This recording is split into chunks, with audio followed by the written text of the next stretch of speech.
Hello student, स्वागत है आपका हमारे यूट्यूब चैनल अभी रॉय पीसीएम क्लासेस में। स्टूडेंट आज से नई वीडियो के साथ आज जो हम पढ़ने वाले हैं क्लास 12 की फिजिक्स। और क्लास 12 की फिजिक्स में आज जो ये लेक्चर है, यानी कि जो हमारा जो चैप्टर चल रहा था सेकंड चैप्टर विभव तथा धारिता वाला, उसमें जो लेक्चर है ये लेक्चर नंबर 40 है।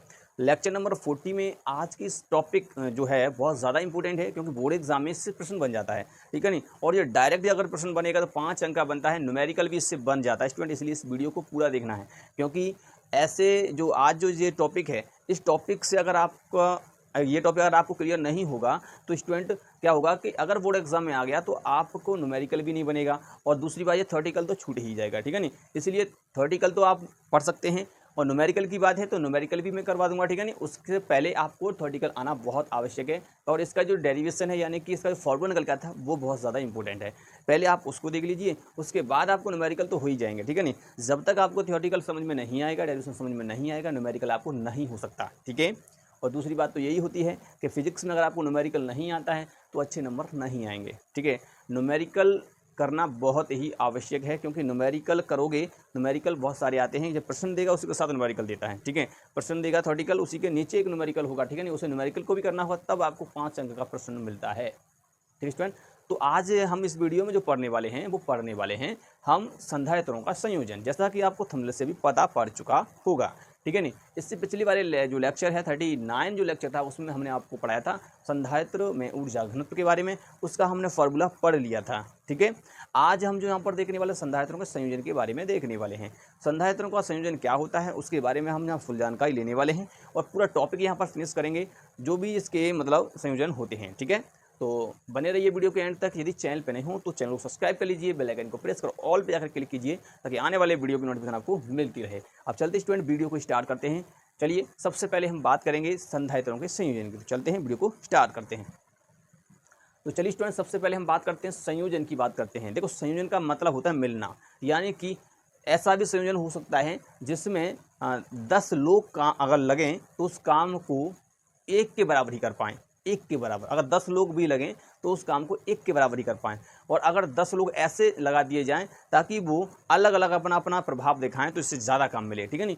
तो ऐसा ही कुछ संयोजन इसमें होता है। संयोजन का मतलब होता है combination of capacitor, combination of capacitor यानी संधारित्रों का संयोजन। संधारित्र का जो आपका संकेत होता है वो क्या होता है स्टूडेंट, वो इस प्रकार से होता है, सिंपली ऐसे करके, ठीक है। ये 2 लाइन होती समांतर होंगी तब संधारित्र कहा जाएगा। ऐसा नहीं है कि एक लाइन छोटी होगी एक लाइन बड़ी होगी तो वो सेल बन जाता है, ठीक है नहीं। ये अब आपका संधारित्र है, ये क्या एक संकेत होता है इसका। तो संधारित्रों का संयोजन यहाँ पर हम जो करते हैं वो संधारित्रों का संयोजन 2 प्रकार से किया जाता है, ठीक है नहीं। संधारित्रों का संयोजन क्या प्रकार से किया जाता है, 2 प्रकार से। तो संधारित्र का संयोजन सबसे पहला जो होता है स्टूडेंट वो होता है श्रेणी क्रम संयोजन। क्या होता है, श्रेणी क्रम संयोजन। सबसे पहला श्रेणी क्रम संयोजन, श्रेणी क्रम संयोजन, ठीक है। सबसे पहला संयोजन श्रेणी क्रम संयोजन यानी कि सीरीज कॉम्बिनेशन, ठीक है नहीं। इसके बाद अगर हम बात करेंगे दूसरा जो होता है वो होता है समांतर क्रम संयोजन, समांतर क्रम संयोजन, समांतर क्रम संयोजन, ठीक है। ये 2 प्रकार से हम संयोजन इस वीडियो में हम देखने वाले हैं। एक और होता है मिश्रित क्रम संयोजन, वो फालतू का है, वो आता नहीं है। ये 2 ही सबसे ज़्यादा इंपॉर्टेंट है। अगर आपको वो भी चाहिए तो कमेंट बॉक्स में लिख दीजिए, मैं उसको भी करवा दूंगा, ठीक है। तो ये श्रेणी क्रम संयोजन और समांतर क्रम संयोजन क्या होते हैं उनके बारे में हम देखने वाले हैं। तो इसका फॉर्मूला भी हम यहाँ पर देखने वाले हैं। चलिए सबसे पहले हम बात करते हैं श्रेणी क्रम संयोजन की, ठीक है। तो श्रेणी क्रम संयोजन क्या होता है उसके बारे में हम बात करेंगे। सबसे पहले आप हेडिंग लगाएंगे श्रेणी क्रम संयोजन। तो श्रेणी क्रम संयोजन की क्या होता है, तो श्रेणी क्रम संयोजन, श्रेणी क्रम संयोजन की अगर हम बात करें यहाँ पर, तो श्रेणी क्रम संयोजन क्या हुआ, श्रेणी का मतलब होता है एक सीरीज में। सीरीज का मतलब कहते हैं सीरियस बना दो, घर में जो बल्ब लेकर के सीरियस बनाते हो तो वो सीरियस का मतलब होता है कि लाइट को कम कर देगा। सीरीज का मतलब कम करना, सीरियस बना दो। परंतु यहाँ जो कैपेसिटर है ना ये उल्टा होता है, ये जो जस्ट जैसे प्रतिरोध होता है उसका क्या होता है, उल्टा होता है, ठीक है स्टूडेंट। तो स्टूडेंट ये जो होता है वो प्रतिरोध का ठीक उल्टा होता है, क्योंकि प्रतिरोध में क्या होता है जब श्रेणी क्रम में लगाओगे तो श्रेणी क्रम में सीरीज में जब तुम लगा देते हो तो प्रतिरोध का मान बढ़ जाता है, जिससे क्या होता है कि जो भी इलेक्ट्रिसिटी होती है बल्ब के अंदर वो कम हो जाती है, यानी कि बट जाती है वो हर जगह। इसलिए परंतु यहाँ उल्टा होता है। तो श्रेणी क्रम संयोजन की बात करते हैं तो श्रेणी का मतलब होता है सीरीज में लगाना, यानी कि एक लाइन में एक क्रम में लगाते हैं तो उसे कहते हैं हम श्रेणी क्रम, ठीक है। एक के पीछे एक, एक के पीछे एक, जैसे प्रार्थना की लाइन लगती है ना, उसी प्रकार से होता है श्रेणी क्रम संयोजन। स्टूडेंट अब हम बात करते हैं श्रेणी क्रम संयोजन की बात करते हैं। श्रेणी क्रम संयोजन क्या होता है? श्रेणी क्रम संयोजन की अगर हम बात करेंगे तो यानी कि इसमें जो संधारित्रों को श्रेणी क्रम में जोड़ा जाता है, यानी कि क्रम बाई क्रम से जोड़ा जाता है। संधारित्र का चिन्ह इस प्रकार से होता है जिसमें एक प्लेट जो होती है वो धनावेशित होती है और एक प्लेट ऋणावेशित होती है, ठीक है नहीं। तो ये वाली पहली प्लेट, ये वाली दूसरी प्लेट, ठीक है नहीं। तो इस प्रकार से संधारित्र को हम यहाँ पर लेंगे और श्रेणी क्रम में हम इसको जोड़ना है। श्रेणी का मतलब होता है एक सीरीज क्रम में, यानी श्रेणी में, यानी क्रम बाई क्रम से, जैसे एक के पीछे एक, जैसे प्रार्थना की लाइन होती है उसी प्रकार से श्रेणी क्रम संयोजन होता है। तो चलिए यहाँ पर मैं संधारित्रों को लेता हूँ और जोड़ के दिखाता हूँ। जैसे मान लीजिए आपका एक संधारित्र ये हो गया, पहला संधारित्र जो हो गया, ठीक है। इसकी जो इस पे जो आवेश है, इस पे आवेश है आपका प्लस का क्यू और इस पे आवेश है माइनस का क्यू, ठीक है नहीं, आवेश है। ऐसे ही अगर हम बात करेंगे यहाँ पर दूसरी प्लेट हमने यहाँ पर ले ली, दूसरा संधारित्र ले लिया इस प्रकार से, तीसरा संधारित्र हमने इस प्रकार से जोड़ देंगे, ऐसे करके ये जोड़ दिए। तो हमने यहाँ पर 3 संधारित्र लिए हैं, ठीक है। और प्लेट बराबर होनी चाहिए स्टूडेंट, चित्र में कोई दिक्कत नहीं होनी चाहिए, ठीक है नहीं। तो यहाँ पर देखिए इस पर भी प्लस क्यू आवेश, पे माइनस क्यू आवेश, इस पर भी प्लस क्यू आवेश और इस पर माइनस क्यू आवेश, इस पर प्लस क्यू आवेश और इस पर भी माइनस क्यू आवेश, ठीक है ना। ये 2 आवेश हैं इस प्रकार से। कहाँ से है आवेश? तो इसको एक बैटरी से जोड़ा गया है, इस प्रकार से आप देख सकते हैं। इस प्रकार से इसको एक बैटरी से जोड़ देंगे ऐसे, ठीक है। इस प्रकार से एक बैटरी से इसको जोड़ दिया जाता है, ये के है। तो ये एक संधारित्र हमने बनाया, श्रेणी क्रम संयोजन का मतलब संयोजन है, श्रेणी क्रम संयोजन है। इसमें क्या किया कि इसमें 3 संधारित्र हमने यहाँ पर लिए हैं जो आपको दिखाई दे रहा है। ध्यान रखना कि जैसे प्लेट जो ये बैटरी जो यहाँ पर लगाई हमने, क्या लगाई है यहाँ पर, एक बैटरी लगाई है, बैटरी, ठीक है नहीं। इस बैटरी का ये धन सिरा, ये नेगेटिव सिरा होता है, ये कुंजी है यहाँ पर। तो यहाँ से आवेश इस प्रकार चलेगा, तो रास्ता एक ही है तो आवेश नहीं बदलेगा, तो आवेश तो सेम रहेगा इस पर, ठीक है नहीं, इस प्रकार से रहेगा। मान लीजिए कि यहाँ पर मैं पॉइंट मान लेता हूँ, इसको ए सिरा, इसको मैं मान लेता हूँ यहाँ पर बी सिरा, इसको मान लेते हैं यहाँ पर हम सी सिरा और इसको मान लेते हैं हम डी सिरा, ठीक है नहीं। इस प्रकार से ए सिरे से ये धन प्लेट जुड़ी हुई है इसके नेगेटिव पॉजिटिव से, और जो नेगेटिव वाली जो है बी के दूसरा संधारित्र उसके धन प्लेट से नेगेटिव प्लेट जुड़ी हुई है, ठीक है। इस प्रकार से है। देखिए इस संधारित्र की धारिता C1, इसकी धारिता हो जाएगी C2, इसकी धारिता है C3, ठीक है, मान लिया हमने। अब देखिए इस पर आवेश तो समान है, आवेश क्या है, इस पर समान है, परंतु इसका जो विभव है वो अलग हो जाएगा, क्योंकि इसका विभव अलग होगा, इसका विभव अलग होगा, इसका विभव अलग हो जाएगा। तो इसका वो हो गया V1, इसका हो जाएगा V2 और इसका हो जाएगा V3। विभव जो हो गया अलग अलग हो गया, ठीक है। रास्ता सेम होने से इस पर आवेश तो सेम हो गया, परंतु इस पर जो विभव है वो अलग अलग हो जाएगा, ठीक है। तो ये आपका होता है श्रेणी क्रम संयोजन। तो श्रेणी क्रम संयोजन क्या होता है कि ऐसा संयोजन जिसमें संधारित्रों को श्रेणी क्रम में जोड़ा जाता है, तो इस प्रकार के संयोजन को श्रेणी क्रम संयोजन कहा जाता है, ठीक है। तो इसके बाद अगर हम इसकी और आगे थ्योरी लिखेंगे, तब चित्र से थ्योरी को लिखना है। तो स्टूडेंट इसकी थ्योरी लिखेंगे, क्या लिखना है कि माना 3 क्रमागत संधारित्र जिनकी धारिता C1, C2, C3 है, ठीक है नहीं, जिन पर आवेश प्लस क्यू तथा माइनस क्यू एक समान रूप से वितरित है। तीनों संधारित्रों को बैटरी से श्रेणी क्रम संयोजन में जोड़ा गया है, ठीक है नहीं, जिनके विभव V1, V2, V3 हैं। तब संधारित्र के संयोजन का तुल्य धारिता, संधारित्र के संयोजन का तुल्य धारिता यानी कि कुल धारिता क्या होगा वो हमें यहाँ पर गणना करना है, ठीक है नहीं। तो क्या करना है, तुल्य धारिता की गणना करने पर, ठीक है, सिंपल, ये आपका यहाँ पर हो जाता है श्रेणी क्रम संयोजन। ये थियोरेटिकल हो जाता है। अब हम इसका कैलकुलेशन करते हैं। तो कैलकुलेशन किस प्रकार से किया जाएगा, देखिए यहाँ पर अलग क्या है, अलग है आपका विभव, ठीक है नहीं। यहाँ पर आवेश तो समान है, धारिता C1, C2, C3 अलग अलग धारिता हैं, 2-3 क्रमांक संधारित्र यहाँ पर आपने लिए हैं। तो चलिए, तो यहाँ पर अगर हम बात करेंगे सबसे पहले, तो यहाँ पर आपका कुल विभव कितना हो जाएगा, अब कैलकुलेशन करते हैं। तो यहाँ निकालेंगे श्रेणी क्रम, यहाँ पर लिखेंगे श्रेणी क्रम संयोजन, श्रेणी क्रम संयोजन, श्रेणी क्रम संयोजन में जुड़े, श्रेणी क्रम संयोजन में जुड़े संधारित्रों का कुल विभव, कुल विभव की अगर बात करोगे तो कुल विभव कितना हो जाएगा, V बराबर हो जाएगा आपका यहाँ पर V1 plus V2 plus V3। 3 संधारित्र लिए इसलिए यहाँ पर इस प्रकार से हो जाएगा, ठीक है। यहाँ पर इसको हम समीकरण फर्स्ट मान लेंगे इस प्रकार से, ठीक है, यहाँ तक क्लियर, ठीक है स्टूडेंट। हमने सबसे पहले क्या किया, जो वाला दिखाई दे रहा है, देखिए V1, V2, V3 है, यहाँ पर हम विभव कुल विभव निकालेंगे, इनका टोटल विभव कितना हो जाएगा। तो V1, V2, V3 सबको जोड़ देंगे, टोटल हो जाएगा, समीकरण फर्स्ट हो जाएगा। अब देखिए हम जानते हैं कि धारिता का फॉर्मूला होता है C बराबर Q अपॉन V होता है। तो हम यहाँ पर अब निकालेंगे V1 का मान। तो पहले संधारित्र के विभवांतर हम यहाँ पर निकालेंगे, प्रथम संधारित्र हेतु विभव निकालेंगे। तो प्रथम यहाँ पर लिखेंगे प्रथम संधारित्र का विभव।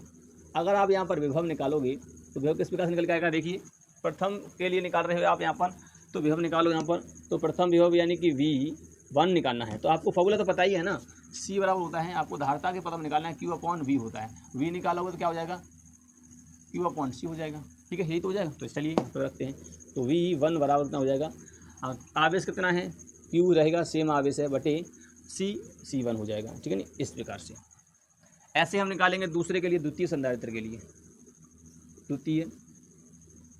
द्वितीय संधारित्र का विभव। अब द्वितीय संधारित्र का विभव निकालोगे तो आपको निकालना पड़ेगा यहाँ पर V2 बराबर Q/C2 हो जाएगा। इसी प्रकार से आप निकालोगे तृतीय संधारित्र के लिए, तृतीय संधारित्र के लिए निकालिए आप, तृतीय संधारित्र के लिए आप यहाँ पर हम निकालोगे तो V3 आएगा आपका यहाँ पर Q/C3। ठीक है, V1 V2 V3 के मान हमने निकाल लिए यहाँ पर। अब आपको करना क्या है, अब आपको इन सभी मानों को समीकरण फर्स्ट में रख देना है बस। तो सभी मानों को आप क्या रखेंगे, समीकरण फर्स्ट में। आप समीकरण फर्स्ट में V1 V2 V3 के मान रखने पर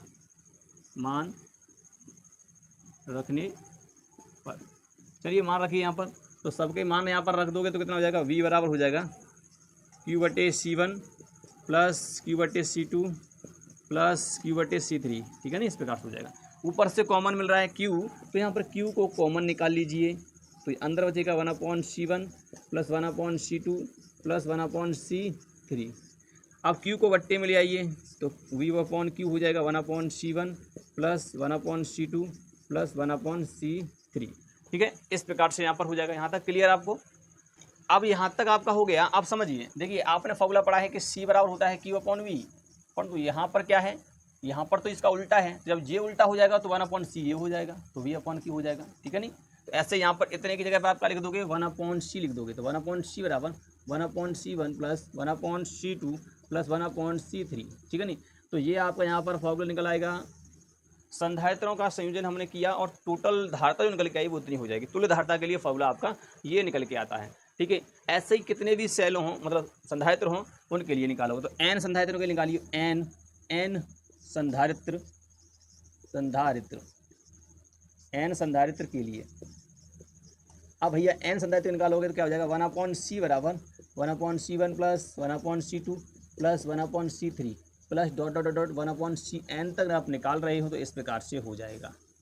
ठीक है, n तक निकालोगे तो ये होता है फॉर्मूला। ठीक है, आपने एक फॉर्मूला देखा है कि यानी कि प्रतिरोधों का संयोजन में श्रेणी क्रम संयोजन जो आता है वो ऐसा फॉर्मूला नहीं होता है, ऐसा फॉर्मूला होता है, वो आपने देखा होगा। फॉर्मूला कौन सा होता है, समझिए। वो फॉर्मूला आपका होता है, चलिए मैं यहाँ पर लिख देता हूँ।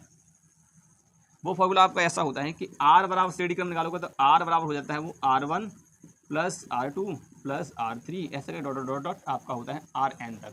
ऐसे करके आपने देखा होगा प्रतिरोध के संयोजन में होता है, आपने 10th में पढ़ लिया है। ठीक है नहीं, तो ये तो आपका n संधारित्रों के लिए हम श्रेणी क्रम संयोजन है। तो यहाँ पर देखिए 1/C1 1/C2, ठीक इसका उल्टा है। यहाँ पर R1 R2 R3 है, तो देखिए यहाँ पर इसका उल्टा जो होता है वो होता है इसका समांतर क्रम संयोजन, परंतु इसका यहाँ पर क्या है, श्रेणी क्रम संयोजन, क्योंकि इसका यहाँ पर देखिए 1/C1 है। ठीक है, ऐसे संधारित्र को अगर आप जोड़ोगे इस प्रकार से तो आपका क्या आ रहा है, यहाँ पर देख सकते हैं कि आपका जो संधारित्र का जो संधारित्र धारता है वो क्या हो जाएगी, वो कम हो जाएगी ऑटोमेटिक। यहाँ पर क्या हो जाएगी, कम, क्योंकि ये कि आप बट्टे में आ रहा है यहाँ पर। ठीक है नहीं, उल्टा आ रहा है।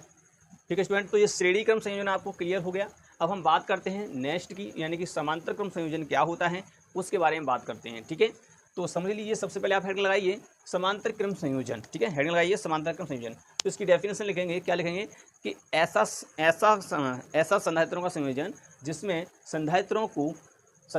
सभी संधारित्रों को समांतर क्रम में जोड़ा जाता है। कैसे जोड़ा जाता है, समांतर क्रम में जोड़ा जाता है। तो इस प्रकार के संयोजन को समांतर क्रम संयोजन कहा जाता है, जिसमें संधारित्रों कैसे जोड़ें, समांतर क्रम में। समांतर का मतलब क्या होता है, जैसे दो लाइन होती हैं, इस मान लो ये वाली एक लाइन, एक ये वाली लाइन, तो इस प्रकार समांतर होंगी। ठीक है नहीं, ऐसे अगर दूसरा होगा तो जो मान लो एक संधारित्र हो गया, ये एक संधारित्र आ गया तो इसको भी हम इसके समांतर ही जोड़ेंगे। समांतर मतलब यानी ऐसे है तो इस प्रकार से होगा, परंतु इनके सिरा जो होंगे वो एक ही जगह पर होंगे। कहाँ पर होंगे? एक जगह पर होते हैं, ठीक है।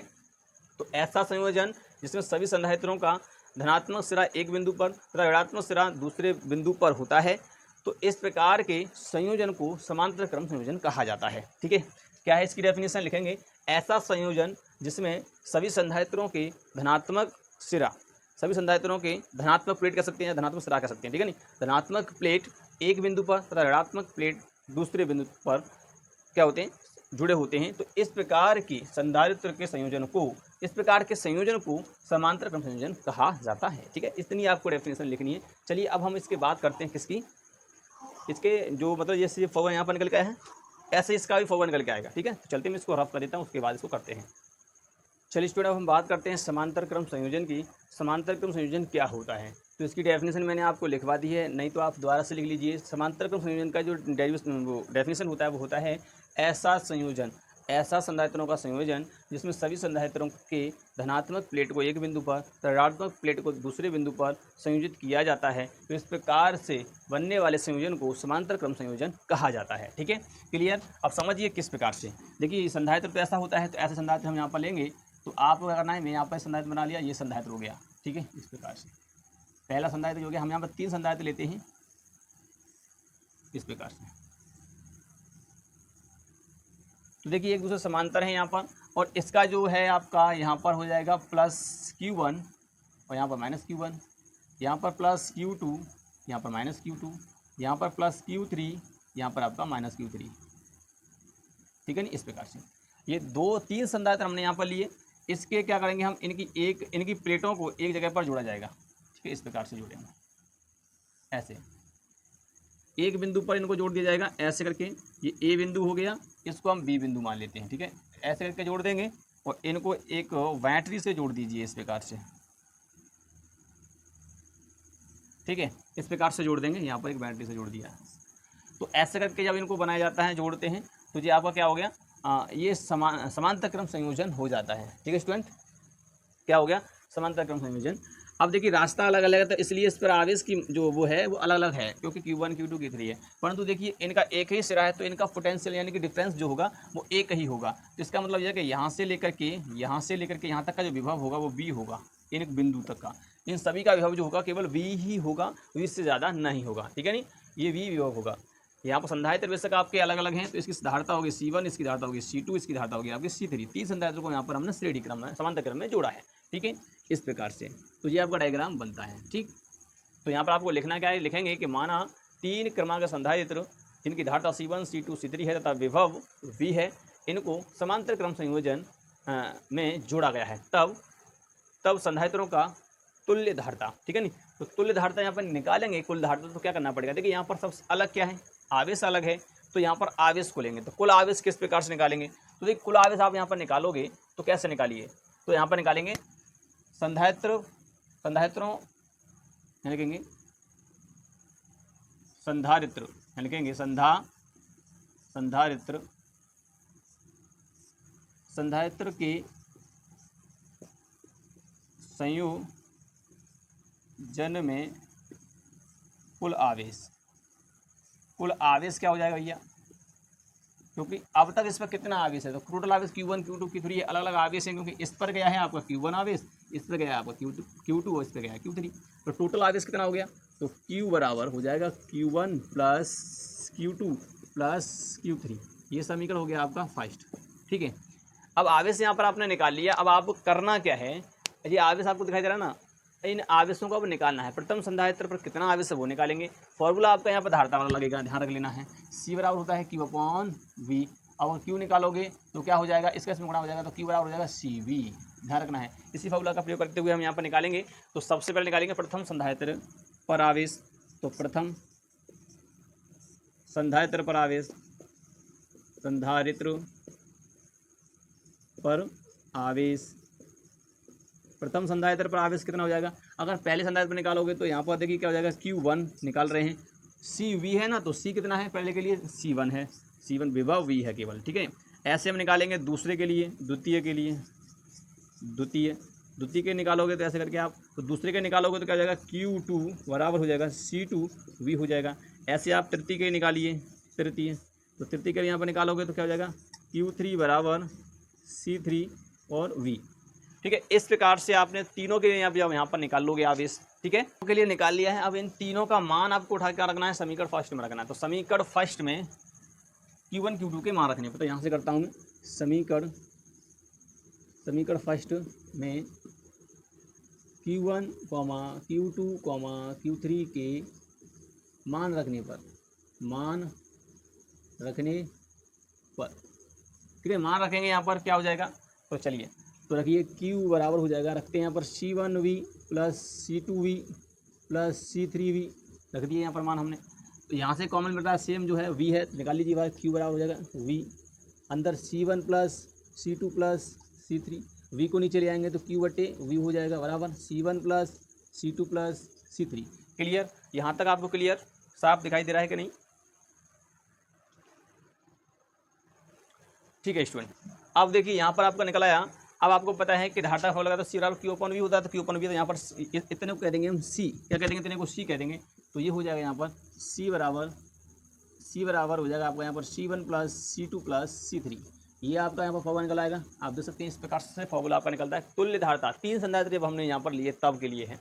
अगर ऐसे संधारित्र हम n संधारित्र लेते तो n के लिए यहाँ पर लिख देंगे, n के लिए, तो n के लिए हो जाएगा C बराबर हो जाएगा आपका C1 plus C2 plus C3 plus dot dot dot Cn तक। इस प्रकार से यहाँ पर हम निकालेंगे। तो अब यहाँ पर धारता आपको ज़्यादा मिलेगी, क्योंकि ये श्रेणी क्रम में यहाँ पर जुड़े हुए हैं। ठीक है, धारता ज़्यादा मिलेगी आपको यहाँ पर। परंतु जो अभी हमने जो दोनों फॉर्मूला देख लिए, श्रेणी क्रम का भी देख लिया और समांतर क्रम का देख लिया। श्रेणी क्रम का आया था हमारा 1/C बराबर 1/C1 plus 1/C2 plus 1/C3 plus dot dot dot 1/Cn तक। तो ये हमने हम फॉर्मूला देखे, दोनों फॉर्मूला हमने यहाँ पर देख लिए। पहला ये है और दूसरा ये है। अब देखिए यहाँ पर समांतर में ऐसा जो श्रेणी क्रम का फॉर्मूला आ रहा है, क्योंकि जो प्रतिरोधक संयोजन होता है वहाँ पर श्रेणी क्रम संयोजन जो होता है वो समांतर जो संधारित्र है उसका समांतर क्रम संयोजन है। ठीक है ना यहाँ पर। और ठीक इसी का जो उल्टा जो है ये वाला, ये आपका वहाँ पर क्या है, समांतर क्रम संयोजन है प्रतिरोध में। ठीक है, तो इस प्रकार से ये होता है। तो ये होता है आपका, इनके जो फॉर्मूला होते हैं श्रेणी क्रम संयोजन और समांतर क्रम संयोजन। ठीक है स्टूडेंट, तो ये आपको अगर फॉर्मूला पता होगा तो न्यूमेरिकल हो जाएगा। ठीक है, इसी प्रकार से यहाँ पर हम निकालते हैं। तो उम्मीद करते हैं आपको ये वीडियो पसंद आया होगा और टॉपिक भी आपको समझ में आ चुका होगा। यदि नहीं समझ में आया है तो एक बार वीडियो को फिर से देख लीजिए, आपको क्लियर हो जाएगा। ठीक है स्टूडेंट, अब इससे नेक्स्ट जो लेक्चर आएगा 41, उसमें हम जो पढ़ने वाले हैं वो भी एक मोस्ट इंपोर्टेंट टॉपिक है, उसका वेट करना है। वीडियो आ जाएगा। आपको इसके लिए क्या करना है, पहले आपको चैनल को सब्सक्राइब करना है। चैनल को सब्सक्राइब करके बेल आइकन को प्रेस करना है, और बेल आइकन जब प्रेस करते हो तो ऑल पे क्लिक कर दिया करो, ताकि वीडियो की नोटिफिकेशन आपको मिल जाए। ठीक है स्टूडेंट, अब हम नेक्स्ट वीडियो में नेक्स्ट लेक्चर को पढ़ेंगे। तब तक के लिए जय हिंद।